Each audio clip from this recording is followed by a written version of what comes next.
బరువు తగ్గడానికి కానీ షుగర్ ఉన్న వాళ్ళకి వీటన్నిటికీ మనం రైస్ మానేయమని చెప్పడం అనేది సర్వసాధారణంగా జరుగుతూ ఉంటుంది. సో అన్నం బదులు ఏమి తినాలి అనేది నెక్స్ట్ క్వశ్చన్. అన్నిటికంటే ఈజీగా దొరికేది, ఈజీగా చెయ్యగలిగింది, అన్నం కంటే మీకు సబ్స్టాన్షియల్ బెనిఫిట్ వస్తుంది, షుగర్ తగ్గుతుంది, బరువు తగ్గుతారు. నమస్కారం అండి, డాక్టర్ మహబూబ్ శ్రీనివాస్ మాట్లాడుతున్నాను. బరువు తగ్గడానికి కానీ షుగర్ ఉన్న వాళ్ళకి షుగర్ తగ్గడానికి కానివ్వండి, వీటన్నిటికీ మనం రైస్ మానేయమని చెప్పడం అనేది సర్వసాధారణంగా జరుగుతూ ఉంటుంది. సో అన్నం ఎప్పుడైతే మానేయమని చెప్పామో దాని ఆల్టర్నేటివ్ అనేది కూడా చెప్పడం అనేది మా బాధ్యత. సో అన్నం మానేసి అన్నం బదులు ఏం తినాలి? సో అన్నం మానేసిన తర్వాత యాక్చువల్లీ కార్బోహైడ్రేట్స్ అంతా తీసేస్తే ఇంకా కరెక్ట్, ఇంకా మంచిది. కానీ కార్బోహైడ్రేట్స్ అంతా ఒకేసారి తీసేయడం అంటే చాలామంది అంటే అన్నంతో పాటుగా ఇప్పుడు చపాతీలో, జొన్న రొట్టెలో, లేకపోతే రాగిజావు ఇట్లాంటివి ఏదో అన్నా సరే అన్నానికి బదులుగా తినడం అనేది అలవాటైపోయింది మనుషులందరికీ కూడా. ఇది మొత్తం తీసేస్తే ఇంకా మంచిది, బట్ తీసేస్తే పూర్తి క్యాలరీస్ బాగా తగ్గే అవకాశం ఉంది. కానీ అలా చేయడం అనేది చాలామందికి వల్ల కాదు. అందువల్ల ఏమవుతుందంటే ఈ డైటరీ గోల్స్ రీచ్ అవ్వడం కానివ్వండి, వెయిట్ తగ్గడానికి కానివ్వండి చాలా టైం పడుతుంది బేసికలీ. సో మేము అన్నం మానేసి దాని సబ్స్టిట్యూట్స్ ఇవ్వడం కొంతకాలం జరుగుతుంది. అప్పుడు అన్నం మానేసి పూర్తిగా కార్బోహైడ్రేట్స్ తీసేసే గోల్ రీచ్ అవ్వడానికి మధ్యలో మధ్య మార్గాలు మనం అవలంబించాల్సినటువంటి అవసరం ఉంటుంది. సో అన్నం బదులు ఏం తినాలి అనేది ముందు పెట్టి అవి కూడా మెల్లగా తీసేసే ప్రయత్నం చేస్తాం. సో అన్నం బదులు ఏం తినాలి అనేది next question. So national institute of nutrition వాళ్ళ టేబుల్స్ అని చెప్పేసి ఒక బుక్ ఉంటుంది. So Indian food composition tables అని ఒక బుక్ ఉంటుంది.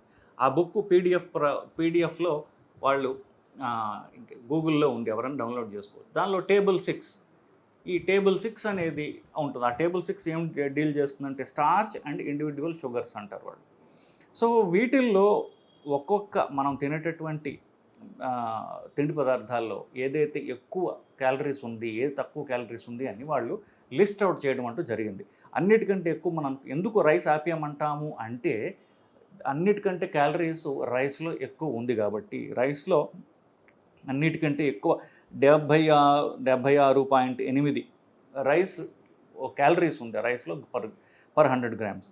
సో దాని తర్వాత ఏమిటి, దాని తర్వాత చూసుకున్నప్పుడు మీకు బెటర్ పని మనం కింద నుంచి వద్దాం. అన్నిటికంటే తక్కువ క్యాలరీస్ ఉన్నది ఏంటంటే మెయిజ్ అంటే మొక్కజొన్న. దాని తర్వాత కినోవా ఆర్ కీన్వా అంటారు, ఇది చాలా చోట్ల దొరుకుతుంది ఇప్పుడు. తర్వాత రాగులు, జోవర్, అది 60, తర్వాత రాగులు. సో ఈ ఆర్డర్లో ఇప్పుడు అన్నం మానేసి ఏదైతే మనం కూరల్లో పచ్చళ్ళల్లో, సాంబార్ ఇట్లా కలుపుకొని తినడానికి అనువుగా ఉన్నదైతే మన అలవాట్లు మనం డ్రాస్టిక్గా మార్చుకోకుండా తీసుకుంటాం. సో ఇప్పుడు మొక్కజొన్న ఉందనుకోండి, మొక్కజొన్న మనం టిఫిన్లాగా తినడం అలవాటు, కానీ అన్నంలాగా తినలేం కదా. నెక్స్ట్ జొన్న రొట్టెలు తినడం చాలా వరకు ఇప్పుడు పల్లెటూళ్ళలో ఇంకా అలవాటు ఉంది. జొన్న రొట్టెలు ఈజ్ ఏ గుడ్, అది తినడం అనేది మనం కూరల్లో కానీ అట్లాంటి తినడానికి అది అనువుగా ఉంటుంది. కొంతమందికి ఈ జొన్న రొట్టెలు చేయడం అనేది రాదు, ఎందుకంటే కల్చర్లో మనకి అది పోయింది చాలా. ఇప్పుడు కొత్త తరహా ఉన్నటువంటి ఆడవాళ్ళు చాలామంది జొన్న రొట్టెలు చేయడం నాకు రాదండి, రోజు కొనుక్కోవాలి, ఇట్లాంటి ప్రాబ్లమ్స్ ఉన్నాయి. And so next question, next alternative మనకేంటి, ఎదురు కినోవా అన్ని చోట్ల దొరకట్లా. బట్ మామూలు అన్నం వండినంటే వండొచ్చు, అన్నం వండినంటే తినచ్చు. సో మామూలుగా కూరల్లో పచ్చళ్ళు అన్నీ వేసుకుని మామూలుగా తినచ్చు. అది దొరకని పక్షంలో అన్ని చోట్ల దొరికేది, చేయడం చాలా ఈజీగా ఉన్నది ఏంటంటే రాగులు క్యాలరీస్ తక్కువ ఉన్నటువంటి ఫుడ్, ప్లస్ అది చేయడానికి పెద్ద కష్టం కాదు. రాగులు ఉడకబెట్టి చేయొచ్చు, లేకపోతే రాగి పౌడర్ కొనుక్కుంటే దాంట్లో జస్ట్ మజ్జిగ కలుపుకొని రాగి జావలాగా చేసుకుని తాగేసేయచ్చు. అది రాత్రిపూట రాగి జావ తాగొచ్చు. పగటిపూట రాగి ముద్ద అని చేస్తారు చూసారు, అది చేయడం కూడా చాలా తేలిక. రాగి ముద్దలాగా చేసుకొని మామూలు అన్ని కూరల్లో కూడా అది తినొచ్చు. ఇప్పుడు మీరు రాయలసీమ ఏరియాలో అయితే రాగి ముద్ద తినడం అనేది ఇప్పటికీ చాలా చాలా ట్రెడిషనల్ అది. సో ఆ విజ్డమ్ ఇంకా ఉన్నది. మనం రాగి ముద్ద చేయడం చాలా తేలిక, ఇంకా అది కూడా కష్టం అనుకుంటే రాగి పౌడర్ దొరుకుతుంది, జస్ట్ 4 మజ్జిగ కలుపుకుని రాగి జావలాగా ఒక తాగేసేయచ్చు. ఒక పూట డెఫినెట్గా రాగి జావ తాగితే పొట్ట ఫిల్లింగ్గా ఉంటుంది, చల్లగా కూడా ఉంటుంది. సో రాగులు నేను ఎందుకు చెప్పినట్లు క్యాలరీస్ తక్కువ ఉంటాయి అన్నంలో కంటే కూడా. సో దాంట్లో మాంసకృత్తులు అంటే ప్రోటీన్స్ అనేవి అన్నం కంటే రైస్ కంటే ఎక్కువ ఉంటాయి. ఫైబర్ ఎక్కువ ఉంటుంది. ఫైబర్ ఎక్కువ ఉంటే అన్నం తిన్నంత రాగులు తినలేం. అది మనకు మంచిది బేసికలీ. కడుపు మనకి ఫిల్లింగ్గా ఉంటుందన్నమాట. అంతేకాకుండా రక్తం తక్కువ ఉన్న వాళ్ళకి, ఎముకల్లో కాల్షియం తక్కువ ఉన్న వాళ్ళకి, వీళ్ళందరికీ కూడా ఈ రాగి వల్ల మనకి ఎన్నో ఉపయోగాలు ఉన్నాయి. కొంతమందికి అన్నం తిన్న తర్వాత ఎస్పెషల్లీ చిన్నపిల్లలకి విరోచనాలు వస్తుంటాయి. అన్నం తినగానే విరోచనాలు వస్తున్నాయి. దాన్ని గ్లూటెన్ అని ఒక అన్నంలో ఉన్నటువంటి పదార్థం వల్ల చాలామందికి విరోచనాలు వస్తాయి. కానీ అది తెలియకుండా పెట్టగా వాళ్ళకి కొంత అలవాటు అవుతుంది. కానీ ఈ అన్నం తింటే విరోచనాలు రావడం పిల్లల్లో చూస్తుంటాం. సో అలాంటి వాళ్ళకు కూడా ఈ రాగి అనేది చాలా మంచిది. ఎందుకంటే రాగిలో ఆ గ్లూటెన్ అనేటటువంటి పదార్థం ఏదైతే రైస్లో ఉందో దీంట్లో ఉండదు అది.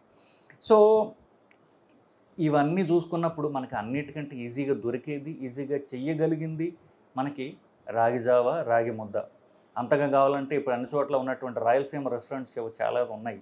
అక్కడికి పోయి ఒక్కసారి మీరు తిన్నట్లయితే మీకే అర్థమవుతుంది. తినడానికి కూడా చాలా టేస్టీగా బాగుంటుంది తినడానికి.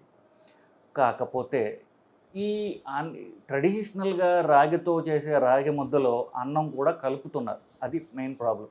సో రాగి ముద్ద అంటే రాగి ముద్ద కాదు, రాగి ప్లస్ అన్నం ముద్ద కలుపుతారు. అన్నం కంటే డెఫినెట్గా బెటరే. కానీ ఆ అన్నం కూడా లేకుండా డైరెక్ట్గా మీరు కనుక రాగులతో చేసుకుని తిన్నట్లయితే అన్నం కంటే మీకు సబ్స్టాన్షియల్ బెనిఫిట్ వస్తుంది. షుగర్ తగ్గుతుంది, బరువు తగ్గుతారు, టేస్టీ కూడా ఉంటుంది. ఫర్ ఎగ్జాంపుల్ జొన్న రొట్టెలు అంత టేస్టీగా అనిపించకపోవచ్చు, తినడం కష్టం కావచ్చు. పెద్దవాళ్ళకి కొంచెం పళ్ళు ప్రాబ్లం ఉన్న వాళ్ళకి తినడం కష్టం కావచ్చు. రాగి అలా కాదు. సో రాగి జావలాగా చేసుకోవచ్చు, రాగి ముద్దలా చేసుకోవచ్చు. రెండు కూడా పళ్ళు కాస్త వీక్గా ఉన్నా కూడా తినడం అనేది చాలా తేలిక. సో రాగులతో మనం ఎలాగ వండి తినడం అని అలవాటు చేసినట్లయితే మీ అన్నం ఎలాగ వదిలేయనేటటువంటి ప్రాబ్లంలో సబ్స్టాన్షియల్ సొల్యూషన్ రాగుల ద్వారా మనకు వస్తుందండి. సో రాగి ముద్ద ఎలా చేయాలి అనేటటువంటిది మీరు యూట్యూబ్లో చూడటమో లేకపోతే మీ అమ్మమ్మనో మీ నాయనమ్మనో అడిగి తెలుసుకోండి. ఇవాళ నుంచి రాగి తినడం మొదలెట్టండి, అన్నం మానేసేయండి. సో దీని ద్వారా మీ బరువు తగ్గించుకోండి, షుగర్ తగ్గించుకోండి. నమస్కారం.